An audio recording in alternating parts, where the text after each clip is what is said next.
Përshëndetje.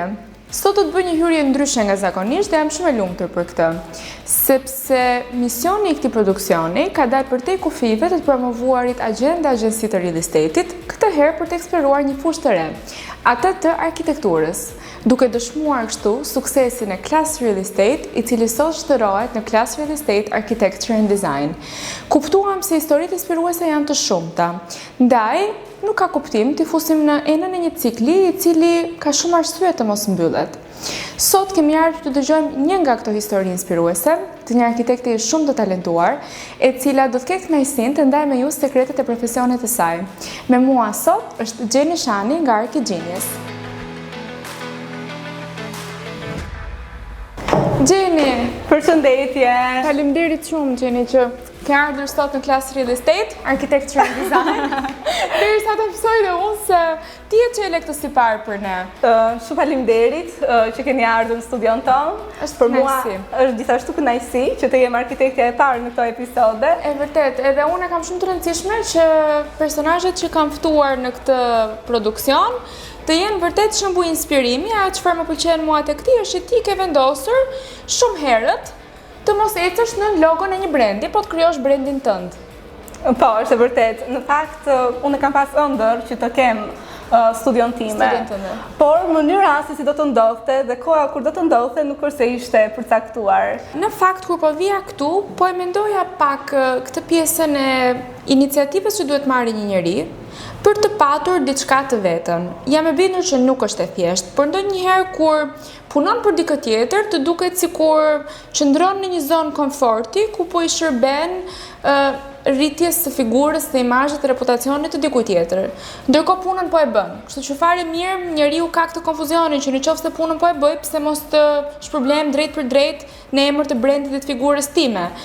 Por është me risk që kur vendos të kesh një biznes tëndin, një brand tëndin, ta kesh marrë këtë vendim para kohe, mos t'i jesh gati. Si e kupton njeriu që është profesionalisht i aftë të ketë diçka të vetën, të përfaqësojë një brand në vetvete? Si ka qenë për ty kjo ideja e të paturit studion tënde? Siç e përmenda më parë, e kam ëndërruar, e kam dashur si gjë. Momenti kur ka ndodhur nuk ka qenë një moment fiks. Çdo gjë ka ardhur shumë natyrshëm, shumë gradualisht. Ka nisur me projekte shumë të vogla, kryesisht në rrethin shoqëror, që më pas me anë të rekomandimeve projektet filluan të shtoheshin. Unë fillimisht kam qenë vetëm, punoja vetëm, por me rritjen e projekteve lindi nevoja të paturit dikë që më ndihmonte. Dhe kështu krijohet stafi. Patjetër, kështu unë krijova ekipin dhe më pas patjetër që duhej edhe një ambient fizik ku të punonim si ekip, por edhe për organizimin e takimeve. Dhe kështu u krijua Archigenius Studio. Tani, kur ti je një studio e re në treg, edhe ti je një vajzë e re, si mundet të depërtosh në këtë tregun shumë natyrshëm dhe të krijosh atë besueshmërinë prej fillimit që ti je e barabartë në kapacitet, në aftësi, në profesionalizëm me një studio të konsoliduar prej vitesh? Si depërton ti te klientët që do t'i kesh? Është qartë, e lehtë nuk është, absolutisht, sepse tregu është i tengohur, ka shumë profesionistë. Por kjo është edhe pozitive, mendoj.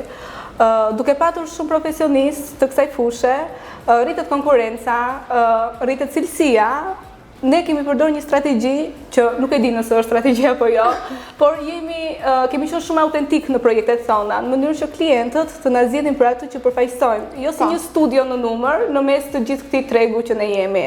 Pra qëllimi ka qenë që të kem klientelë të konsoliduar. Do me thënë, çelësi joti suksesit, ti mendon se është stili që të identifikon. Ti nuk je thjesht një arkitekte që zbaton projekte apo zbaton ato imazhet që të vinë si referencë, do ndalemi pak të kjo dhe pak më vonë, por je një arkitekte që ke krijuar stilin tënd. Drejt. Kjo të ndihmon ma mërmendja. Nuk është se jemi të fokusuar në një stil specifik. Ne kemi disa parime tonat që i ndjekim, pastaj patjetër që i përshtatemi nevojave dhe preferencave të klientëve. Patjetër, për të bërë më të mirë. Patjetër që po, sepse është hapësira që klienti do jetojë çdo ditë dhe duhet ta përmbush kërkesën e tij.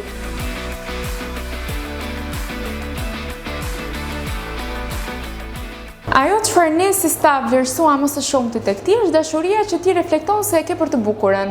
Dhe kur u takuam herën e parë, ma dëshmove këtë dhe më the Cindy, unë e dua shumë të bukurën në çdo formë të saj. Edhe unë të besova një sekret reciprokisht dhe të thash që në kohën time të lirë kur mbaroja të punën në orën 5, shkoj në shtëpi dhe bëj rendera në laptopin tim me një aplikacion që e paguaj $18 dhe i nxjerr ujin e zi. Por unë nuk marr vesh shumë nga shifrat, nga measurements, nga si funksionon ju me një sit matse, unë di vetëm ato renderat e bukura, estetike. Dhe tani që shikoj këtë tavolinë që ti ke sistemuar për mua, mendoj se kjo do kishte qenë përditshmëria ime ideale, sikur mos kishte shifra në mes. Tani, kjo është përditshmëria jote, do të thënë kaq estetikisht e bukur duket puna e një arkitekte? Absolutisht jo. Se kemi bërë engas për ju. Produkte ka pa fund tavolina, siç ka edhe sot, ndoshta ndonjëherë edhe më shumë, por është një kaos edhe një rrëmuj shumë më tepër e madhe. Sepse faza e përzgjedhjes kërkon që ne t'i lëvizim objektet her pas here. Kështu që nuk është kjo përditshmëria që pretendohet të jetë. Dakor. Do me thënë këto janë shumë më të rëmujshme se sot. Patjetër që po, patjetër. Tani, çfarë kemi këtu për shembull? Në rast se unë jam një kliente që hy te kjo dera Archigenius dhe dua të shikoj procesin e përzgjedhjes së materialeve nga A-ja në Z. Nga çfarë nis ti një projekt? Si nis një projekt? Atëherë, një projekt normalisht nis nga një bisedë e parë që është shumë e detajuar midis meje dhe klientit. Aty unë arrit të kuptoj nevojat që ai ka, shihen estetike, preferencat, stilin që ai dëshiron, gjithashtu edhe pjesën e nevojave që ai as vetë nuk di t'i artikuloj. Në një farë forme jemi një lloj psikologu edhe për klientin, që të kuptojmë edhe për te i fjalëve të tyre. Mbas kësaj faze, bëhet vizita në kantier, pra në objekt, ku bëhet rilevimi, matjet e hapësirës. Gjithashtu, ne edhe studiojmë hapësirën, studiojmë drejtësimin, shohim potencialet e hapësirës, mënyrën e organizimit. Patjetër që po. Më pas, puna e vërtet nis mbas kësaj vizite. Kur ne kemi bërë të gjithë analizën e hapësirës, ne fillojmë me konceptin edhe me moodboardet, që do të thotë, fillojmë dhe ideojmë në bazë të gjitha konkluzioneve që ne kemi nxjerrë, qoftë nga takimi, qoftë nga vizita në terren, ne fillojmë edhe hedhim idetë e para. Normalisht nisim me moodboards, që do të thotë, fillojmë edhe bëjmë kombinimet e materialeve. Këtu janë bërë rastësisht, por në rastin konkret mund të zgjidhnim. Janë shumë më të detajuara. Po patjetër që po, sepse i shohim në nivel detaj. Për shembull, këto janë perdet? Po. Bravo, duke që bën rendera. Ky është mermeri? Po, ai është quartz. Këtu kemi travertinën. Aty është MDF e lyer. Që ka qenë mostër për një nga projektet, pasi ne preferojmë që përpara zbatimit, pavarësisht se ne i zgjedhim kodet e ngjyrave, gjithmonë marrim mostra për t'i parë në realitet dhe në hapësirë se si duket me ndriçimin real, sepse ndodh që ka diferenca nga ambienti në ambient. Klientët e tu e përshkojnë këtë rrugtimin e përzgjedhjes me ty, pra janë prezent kur ti bën këtë zgjedhjen e materialeve? Konsultohesh ti me klientët për këtë, apo kjo është një gjë që është shumë kushtësisht profesionale e jotja? Në fakt, klientët prezentohen me renderat si fillim, ku ne ja shpjegojmë të gjithë konceptin, ja shpjegojmë përzgjedhjet që ne kemi bërë, dhe në momentin që finalizohet kjo si gjë, ne kalojmë tek projekti teknik, që do të thotë aty ka të detajuar çdo gjë për zbatuesit, pra kemi planet elektrike, planet hidraulike, detajet e mobiljeve. Aty ku nuk është shumë kompetenca e klientit. Patjetër, por në këtë fazë gjithsesi i shpjegohet, sepse edhe për të njëjtën gjë vizuale ti ke 2-3 opsione materiale që mund të zgjedhësh, që patjetër janë edhe në bazë të buxhetit që klienti preferon. Absolutisht. Dje kur po bisedonim, ti ceke pak aspektin e funksionalitetit të hapësirave. Tregove që disa njerëz kanë primare estetikën dhe fokusohen vetëm tek e bukura në aspektin vizual. Ti thej që Archigenius fokusin kryesor e ka tek funksionaliteti. Si mundet një arkitekt të bëj këtë balancën apo të gjej këtë balancën mes funksionalitetit dhe estetike, sepse ndonjëherë njëra ndoshta nuk shkon me tjetrën, ndodh që diçka funksionale jo detyrimisht është e bukur për syrin? Ka diçka, një hapësirë vetëm estetike dhe jo funksionale, nuk është një hapësirë e shfrytzuar mirë dhe nuk jetohet mirë në të. Kjo do të thotë që funksionaliteti është primar, pasi aty ne nisim të gjithë bazën e projektit dhe në bazë të funksionalitetit më të mirë, që është për hapësirën të cilën e projektojmë, ne shfrytëzojmë në maksimum për të arritur estetikisht. Për të përshtatur nevojave, për të përshtatur stilit, etj. Por gjithmonë me funksionalitetin ne nuk bëjmë kompromis. Ka klientë që japin shumë rëndësi domosdoshmëries hapësirës që duket e para. Duke lënë pas dore, po themi në rastin konkret që diskutuam dje dhomat e gjumit, por që patjetër ato janë po aq të rëndësishme, sepse në një jetesë normale ti duhet të shfrytëzosh të gjitha hapësirat, jo vetëm ato që duket për të tjerët. Dhe këtu jemi fiks në atë dilemën e arkitektit për të përshtatur. Patjetër. Gjithsesi, një balans gjendet.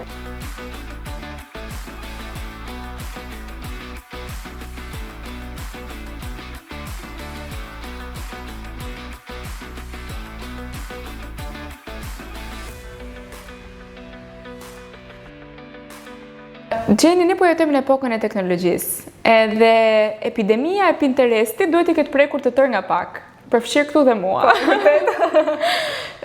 Hase shpesh ti si arkitekte me këtë fenomenin e fotove të gatshme, ku një kliente vjen dhe të tregon një foto dhe thotë e dua kështu. Po kështu? Patjetër na ndodh. Na ndodh shumë shpesh. Është pozitive kur thjesht ti tregon si ide paraprake që ata kanë për hapësirën, por nuk është se janë preciz për ta zbatuar ashtu. Në këto forme, unë i kuptoj stilin, paletën e ngjyrave që ata duan të përdorin. Ndërsa në rastin kur e kërkojnë identik, do më duhet t'ja shpjegoj pse nuk bëhet identik dhe ka shumë arsye pse nuk duhet bërë. E para, sepse jo çdo hapësirë është njësoj. E dyta, ndriçimi luan një rol të rëndësishëm në mënyrën se si duket hapësira, edhe nëse nëpër masa është njësoj, mënyra si bie drita tek renderi e bën të përjetohet ndryshe nga ajo që do të bëhej nëse do realizohej në hapësirën e klientit që jemi duke diskutuar. Sa i përmbahesh ti këtyre sugjerimeve dhe sa pjesë në një projekt të përfunduar zë origjinaliteti jot si arkitekte, pasi ke bërë këtë diskutimin, sepse diçka mund ose mund të mos realizohet idealisht sipas një fotoje? Po, unë patjetër i referohem fotove vetëm për të kuptuar stilin e klientit, por patjetër që në momentin e projektimit nuk i përmbahemi që ta imitojmë një foto apo diçka që klienti e ka parë diku dhe na e ka treguar se do ashtu. Por e përdorni si inspirim? Patjetër, si inspirim, po, sepse unë këtu kuptoj se çfarë Cindy për shembull preferon. Pra Cindy është minimaliste apo është pak më klasike. Çfarë preferojnë zakonisht klientët? Ti ke disa vite në këtë fushë, edhe para Arkigjinës ke punuar në një studio tjetër, pra ke idenë e disa historive dhe preferencave. Si e ke parë stilin, trendet, si ke parë të ndryshojnë gjatë viteve? Çfarë trendesh janë rikthyer, çfarë trendesh nuk janë më? Si ka ndryshuar vitet? Po, është e vërtet trendet kanë qenë gjithmonë të pranishme, por jo të gjitha e kanë pas jetën e gjatë. Kujtoj, kanë qenë trendet për të patur objekte vizualisht shumë të forta, shumë të garkuara, objekte që bërtasin në hapësirë. Ndërkohë që sot po shkon tendenca drejt ngjyrave më neutrale, drejt linjave më të pastra. Në fund bijem dakord që të gjitha shijet janë të drejta. Patjetër që po. Edhe ajo çfarë më bën mua përshtypje këtu për shembull është që studioja nuk e di se si e definoni ju me gjuhën tuaj të arkitekturës, po me atë time në shumë moderne. Mund themi moderne? Okej, po. Mund themi. Diçka është ndryshe. Po. Unë shikoj përballë një orë, shumë të veçantë, shumë ndryshe nga stili i zakonshëm i studios. E kemi vendosur gabimisht. Kemi vendosur pa dashje. Pa dashje s'kishim ku e linim. Ma trego pak historinë e orës, Gjeni. Në fakt është e vërtet që kjo nuk ka të njëjtin gjuhë projektimi me pjesën tjetër të ambientit, por jo vetëm për studion, por edhe në projektet e tjera, ne përpiqemi që t'i personalizojmë sa më shumë. Hapësirat. Patjetër që po, të jenë ambientet më intime, më personale, që ti përjetosh, të kesh kujtime në atë vend. Kjo ora ka qenë ekzistuese në shtëpinë time përpara se të bëja disa rinovime dhe e doja diçka ta kisha kujtim dhe ky stonimi që bën me ambientin mua më pëlqen dhe është i qëllimshëm. E vërtet, se krijon një nostalgji. Patjetër, e ka bërë hapësirën më familjare, më personale. Nuk është diçka e ftohtë, ku ti vjen në punë edhe je në punë. Kjo të jep një shije të shtëpisë edhe mendoj që bën një neutralizim të hapësirave shumë të mirë. Sepse ky është dhe ambienti që ne duam të përcjellim, qoftë edhe tek ekipi, por edhe tek përjetimi tek njerëzit kur vinë. Pra të jetë ambienti sa më familjar, sa më ngrohtë, patjetër. Po. Mirë, një klient kur hyn në Archigenius, ti si arkitekte, çfarë shërbimi ofron? Pra, ka shumë njerëz që në teori e dinë se çfarë realizon një arkitekt, por nuk e din se çfarë ofron realisht në një komunikim konkret. Unë vi dhe çfarë më ofron ti si arkitekte për projektin tim? Çfarë shërbimesh mbulon nga A-ja deri në Z? Po, ne merremi me projektimin, dominojnë shumë interieret, por edhe me eksterieret. Gjithashtu përfshim disa paketa, të cilat klientët i zgjedhin sipas preferencave që ato kanë.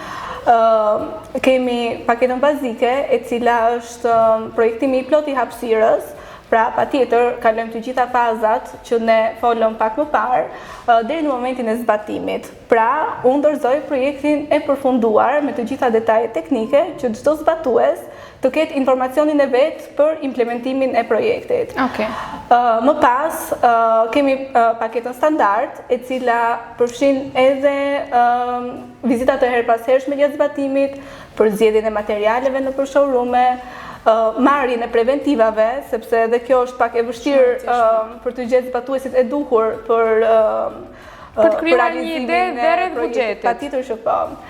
Dhe më pas kemi edhe paketën premium, që kryesisht e preferojnë njerëzit që nuk kanë kohë të merren as pak, ose që jetojnë jashtë shtetit dhe investojnë në Shqipëri. Kjo ndryshe quhet edhe paketa me çelësa në dorë, si të thua. Që ti e dorëzon që po, e lën në dorë të arkitektit, të studios. E ceke pak njerëzit që jetojnë jashtë. Po. Është shumë interesante se si rrugtimi i Archigenius, që në fillimet e studios ka arritur të deportojë në një treg ndërkombëtar. Unë mendoj që nuk është e thjeshtë që të deportosh në një treg brenda për brenda kufive e jo më një treg ndërkombëtar. Si arrin ti që të gjesh këto lidhjet e tua, njerëzit, urat e komunikimit me klient që të besojnë ty këtu në Shqipëri, për projektet e tyre në Itali kryesisht që ti e përmende apo kudo në botë? Kemi një dominancë në Itali, jo vetëm, por në Itali sidomos shumë, ndoshta edhe sepse jemi shumë afër. Jemi komshin. Po, patjetër, madje aty kemi pas raste që edhe kemi marrë përsipër zbatimin. Sot nuk është se ka më kufi fizik realisht, me zhvillimin e teknologjisë, është bërë shumë e thjeshtë që ti të përhapesh kudo. Rrjetet sociale kanë ndihmuar.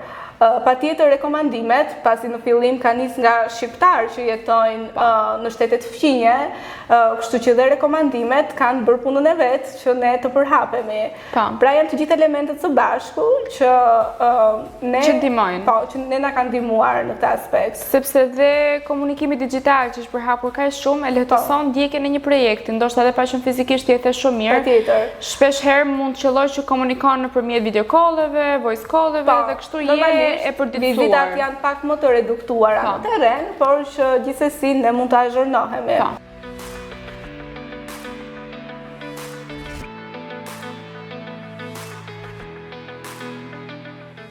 Tani, kjo zyra vërtet është e gjitha jotja, po një ambient është edhe më i dedikuar se të tjerët. Po, është vërtet. Ai ambient i lartë. Ambient i sipër, po. Do shkojmë të çojmë dëgjuesit e klasës aty? Patjetër që po. Pak më parë po bisedonim për projektet ndërkombëtare. Pra po bisedonim për marrëdhënien tënde me klientë huaj. Më përmendë një stil Feng Shui? Po, jam shumë sakt. Po, në fakt, kjo është shumë interesante, sepse në momentin që ti punon me klient ndërkombëtar, ti duhet të mësosh nga kulturat e tyre, i futesh studimit në thellësi, që ti plotësosh nevojat dhe preferencat e tyre.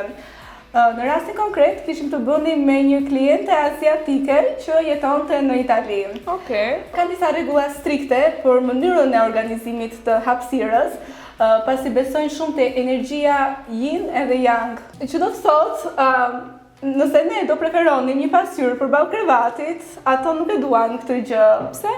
Ose një pasqyrë përballë hyrjes kryesore, përsëri nuk e duan. Sepse nëse është përballë hyrjes kryesore, besojnë që energjia e mirë e cila hyn nga dera reflektohet dhe kthehet përsëri mbrapsht. Shumë interesante kjo, nuk të më shkonte mendja. Po, është interesante, sidomos kur i hyn studimit në thellësi, fillon edhe futesh në një botë komplet tjetër. Do me thënë, ty të pëlqen dhe me të drejtë të pëlqen ky eksplorimi i kulturave të ndryshme, që të shoqëron për patjetër, është shumë e bukur. Patjetër sheh këndvështrime të ndryshme, sheh një botë komplet të ndryshe. Është njësoj si një udhtim apo një libër që kur shkruan diçka që ti nuk e njeh. Një botë të re. Patjetër që po. Ti nuk merresh vetëm me projekte rezidenciale, merresh edhe me projekte komerciale.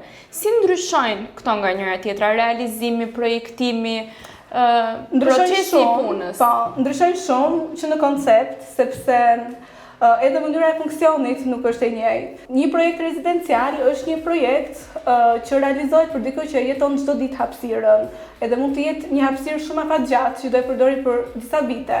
Ti këtu jep prioritet funksionalitetit, ti mundohesh të krijosh një stil që nuk mërzitet me kalimin e kohës. Diçka që e përfaqëson atë klientin që do jetojnë atë hapësirë. Ndërsa një projekt komercial është pak më i gjerë, sepse kemi lëvizje më dinamike, kemi flukse që nuk duhet përplasen me njëra tjetrën, që do të thotë varet patjetër nga lloji i biznesit, por mund të jetë një bar, një restorant, që kemi fluksin e punonjësve që nuk duhet përplaset me fluksin e klientelës. Pra duhet të jetë shumë funksionale për punonjësit, por njëkohësisht shumë komode për klientët që do jenë në atë biznes. Pra ka shumë gjëra për të marrë në konsiderat. Patjetër, gjithashtu një theks i rëndësishëm i vihet edhe autenticitetit të atij projekti. Pra në një projekt që është komercial, ne mundohemi që të ketë element unik. Duke që se sot jemi shumë dhe në botën e rrjeteve sociale, është e rëndësishme që nëse unë jam një kliente në X biznes dhe e postoj atë, edhe pa e përmendur të kuptohet që është ai ambient. Është një ndihmë shumë e madhe në marketingun e bizneseve. E kuptoj. Nëse ti si arkitekte do kishe një hapësirë tani vetëm me mure, çfarë stili do të përzgjidhje ti mbi të tjerët? Cili është stili i preferuar i të arreduarit? Si interior designer tani. Patjetër, më pëlqen edhe të eksperimentoj. Të them të vërtetën. Si në rastin konkret që jemi këtu, donim një hapësirë sa më komode, sa më fleksibël, të mos e ngarkonim shumë, sepse nevojat me kalimin e kohës mund të ndryshojnë, por njëkohësisht jemi munduar të fusim edhe disa element më ekstra, le t'i quajmë, pak ngjyrë, siç kemi sfondin e murit përballë. Vërtet, për një thyrje. Patjetër që po. Pak element unik, kemi ndriçuesin, kemi pjesën e tavanit. Ai shandani veçantë aty. Patjetër. Apo edhe elementi i orë si ne folëm, pra këto janë element që ne bazën mund ta kemi të njëtrajtshme, por duke pas disa element më specifik, hapësira bëhet më personale, më e veçantë. E vërtet. Tani, të kurseva gjatë gjithë intervistës. Tani unë do ta mbyll me një pyetje pak nuk mund ta them me spet, sepse është një këshill, nëse mund ta shikojmë kështu, që ti mund t'ja japësh dëgjuesve të klasit tani. Një klient potencial sot, si mund ta kuptoj një arkitekt nga një pseudo-arkitekt? Si mund ta bëjnë ndarjen? Sigurisht edhe pjesa e review-ve ndikon, patjetër që po. Nëse ka shumë klientë të kënaqur, do të thotë që ka një eksperiencë të mirë në atë studio. Edhe referojnë pastaj. Patjetër që po. Unë mendoj që edhe pa patur detyrimisht informacionin profesionalisht të sakt, siç mund ta ketë një arkitekt, edhe klientët në vetvete arrin ta kuptojnë nëpërmjet këtyre takimeve paraprake që bëjnë, profesionalizmin, dedikimin që reflekton një njeri. Pra ti arrin ta kuptosh nëse ato të dhëna që po merr janë të dhëna fare bazike që kushdo i kupton dhe kushdo i di, apo është realisht një mendje brillante, ndritur që mendon për te kufive dhe ka formimin e duhur, po për të qenë një arkitekt. Sigurisht edhe takimi i parë ndikon dhe në fund klienti patjetër ka lirshmërinë të zgjedhë aty ku i krijohet besimi edhe ndjen energjinë e mirë. Se ndonjëherë është edhe pak zgjedhje personale. Patjetër, siç e ndjeva unë energjinë e mirë me ty sot. Edhe unë kënaqem shumë. Faleminderit shumë. Faleminderit edhe ju që na dëgjuat në këtë episod të 7 të Class Real Estate-it. Së bashku do të jemi në episodin e ardhshëm. Gjeni faleminderit shumë. Faleminderit shumë, ishte kënaqësi. Mirupafshim.